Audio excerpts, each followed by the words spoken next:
任性女孩仅凭一个吻便与男人私定终身，可只过了一个晚上，她就惨遭抛弃。姨妈得知此事后，赶到霍华德庄园接走了侄女，而从此两家人的命运也将紧密联系在一起。女孩名叫海伦，由于父母早亡，留下了一大笔的遗产。她和姐姐弟弟衣食无忧，生活在伦敦的一所豪华公寓里。性格大大咧咧的她，很快开始了新生活。这天下起大雨，姐姐玛格丽特看着对面公寓里的人忙来忙去，一脸愁容。因为对面搬来的正是霍华德庄园的主人威尔科克斯一家人，玛格丽特很担心妹妹会触景伤情。谁知刚看完音乐会的海伦却是一副无所谓的态度，她转身来到另一边欣赏雨景，突然看到大雨中一个年轻小伙在向她招手。原来刚才在音乐会上，海伦错拿了他的雨伞，小伙子才一路跟随到了这里。出于歉意，姐妹俩邀请小伙上楼做客，并得知了他的名字巴斯特。看着华丽精致的装饰和美食，以及姐妹俩的热情，巴斯特倍感自卑，不知所措。玛格丽特看出了他的窘迫，随即拿出一张名片，欢迎他下次再来。巴斯特虽然生活在伦敦，但只是保险公司的一名普通员工。他极其渴望文化，向往文学巨著里的浪漫主义，但他的日子过得十分紧巴，至今和妻子居住在铁轨旁的顶层阁楼里。经过这个小插曲后，他们各自回归原本的生活。海伦出去游玩度假，而玛格丽特出于礼貌去拜访了威尔科克斯一家。可惜的是，家里只有女主人露丝一人，她的丈夫和儿女都出远门了。此时她生着病，看上去很是憔悴。而玛格丽特是个知书达理、心胸宽广的人，她丝毫不介意之前妹妹的遭遇，与露丝娓娓而谈，十分投机。之后，玛格丽特邀请露丝来家里做客，看着她和朋友们其乐融融、开心聊天的样子，露丝很羡慕这样的氛围，因为在他们家的餐桌上总是死气沉沉的景象，而玛格丽特待人真诚的态度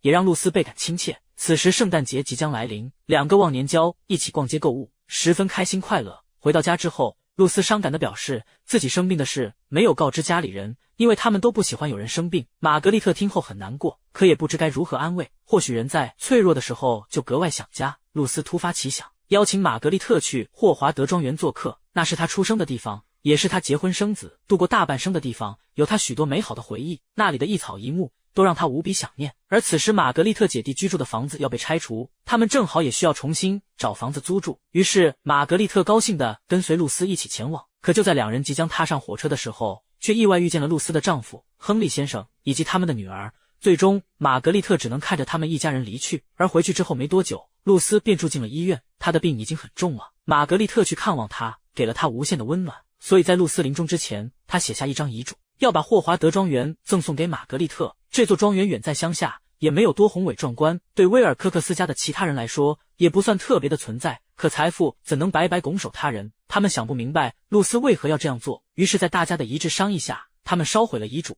当这件事不存在，海伦度假回来后，姐弟们的生活照旧。可这天家里突然来了一个女人，声称自己的丈夫一夜未归，肯定和姐妹俩有关，这让人摸不着头脑，感觉十分荒唐。而巴斯特得知此事后，连夜上门向两姐妹道歉，原来是妻子在家里看到了玛格丽特之前给的名片，误以为丈夫出轨了。而巴斯特之所以彻夜未归，是因为他翘班去欣赏书里描写的美好景色了。巴斯特虽然很穷，但他追求精神上的高雅与浪漫，姐妹俩都是善良又热心的人，很欣赏和同情他，于是在偶遇亨利先生的时候，便开口请求他帮忙给这个穷朋友介绍个不错的工作。此时的亨利把霍华德庄园租了出去，并在伦敦购买了新房。他是个资本家，对这样的事情根本不愿管，但还是好心的表示，你那个朋友所在的公司即将倒闭，我能做的帮助便是透露这个秘密，建议他赶紧提早做打算。很快姐妹俩将这个消息告诉了巴斯特，可他却敏感地以为他们是在捉弄他。恰好这时亨利带着女儿上门拜访，身份的差距让巴斯特只想逃离。他不相信姐妹俩会这么用心去帮助一个穷人，但海伦却苦口婆心地劝导他赶紧找个好工作，因为我们大家都喜欢你。而自从上次见面后，亨利就对玛格丽特留下了不错的印象。他不仅上门看望玛格丽特，还让女儿出马，邀请她去高档餐厅吃饭。席间亨利和她聊得很愉快，也尽显绅士风度。在得知玛格丽特要找房子搬家时，亨利自告奋勇，表示要当他的房屋经纪人。谁知玛格丽特竟希望他能把霍华德庄园租给自己，这可吓住了亨利。由于那份遗嘱，他婉拒了这个请求，并再次表示自己会尽全力帮他找到合适的房子。玛格丽特姐弟不缺钱，只想过有品位的生活。不久之后，玛格丽特便收到了亨利的来信，由于女儿即将出嫁，他将孤单一人，所以他要把自己的豪华公寓租给玛格丽特。这座房子真的很宏伟壮观，里面的各处装饰无不展示着主人的富有尊贵。玛格丽特查看过房子后很满意，却没想到这时亨利竟深情地表白起来，如果可以，他想和玛格丽特互相作伴，共享这座房子。而玛格丽特单身多年，也不再年轻，便顺其自然地接受了这个求婚。然而这个消息让亨利的儿女们很不满，他们可不想有人占据母亲的位置来瓜分财产。另一边的玛格丽特家人都高兴地接受了亨利，与之融洽相处。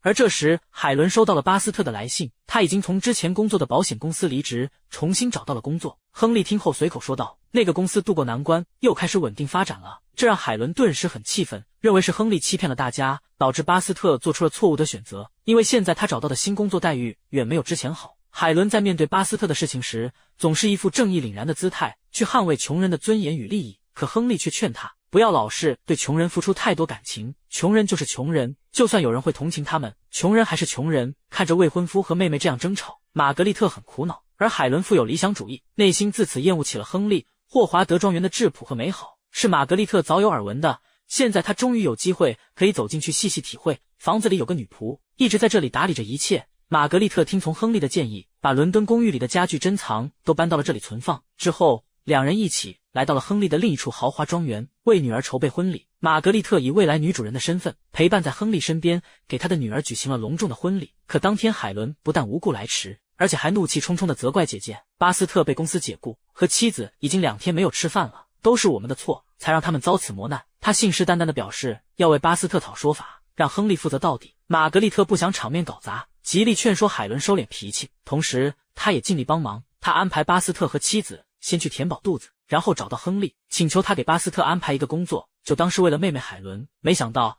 亨利破天荒地答应了此事，可当他看到要帮助的巴斯特的妻子时，整个人无比震惊。而巴斯特的妻子显然也认识亨利，言语中全是嘲讽。亨利愤怒地走开，并责怪玛格丽特故意看他笑话，要与他解除婚约。玛格丽特一直隐忍着顾全大局，直到送走宾客之后，他才回到屋内，委屈地痛哭起来。冷静过后，他找到亨利询问缘由，解决此事，而亨利也平静下来，诉说了那段往事。原来在10年前，巴斯特的妻子曾是亨利的情人，那时他外出做生意，很是孤独寂寞，才犯下这个错误。事情已经发生，也已经过去，玛格丽特大度地选择了原谅，两人再次和好如初。之后他根据亨利的指示给海伦写了一封信，告知他亨利不会再帮助巴斯特，同时希望海伦能尽快回归这个家庭，不要与穷人过多纠缠。海伦看过信后自然十分生气，而巴斯特却一脸淡然，因为妻子的事情他早就知道，如果当初不是他好心跟妻子结婚，那现在这个可怜的女人早就不在了。海伦对巴斯特的善心充满敬意，同时他也很愧疚，同情这个男人。而对于巴斯特来说，海伦是唯一真正关心理解他的人。在一时冲动之下，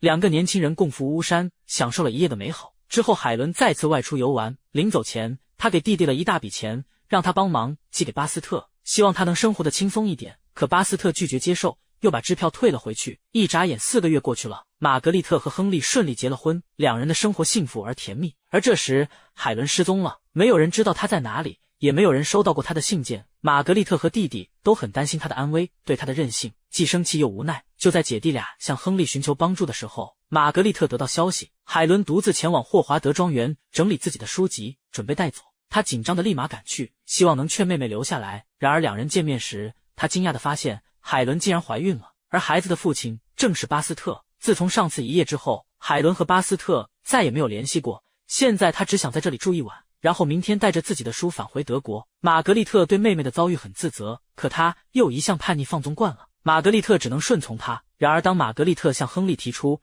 让妹妹在霍华德庄园住一晚，亨利竟激动地拒绝了。先不说海伦未婚怀孕，这个房子也跟她没有任何关系，要是她住了一个晚上，她就想继续住下去。这样的无情发言让玛格丽特无法接受。你有一个情人，我原谅了你，现在我妹妹也有一个情人，你却要赶她走。玛格丽特崩溃至极，与亨利争吵起来。虽然亨利还是倔强地表示霍华德庄园以后是大儿子查尔斯的财产，但他最终默许了让海伦住一夜。晚上的时候，亨利嘱咐查尔斯要他早早地过去帮忙把海伦送走，可殊不知悲剧即将发生。谁都没有想到巴斯特竟找到了霍华德庄园，大家都很惊讶，而查尔斯更是愤怒，全家都因这个贫穷的男人而变得一团糟。他毫不犹豫地教训了巴斯特，可谁知巴斯特竟就此倒下，失去了生命。其实在之前的一段时间，巴斯特接连找不到工作，精神已经备受打击，再加上对海伦的愧疚，他的身体早已出现了问题。但他意外去世的责任还是归于查尔斯。经过这一系列的事情，玛格丽特已经心灰意冷，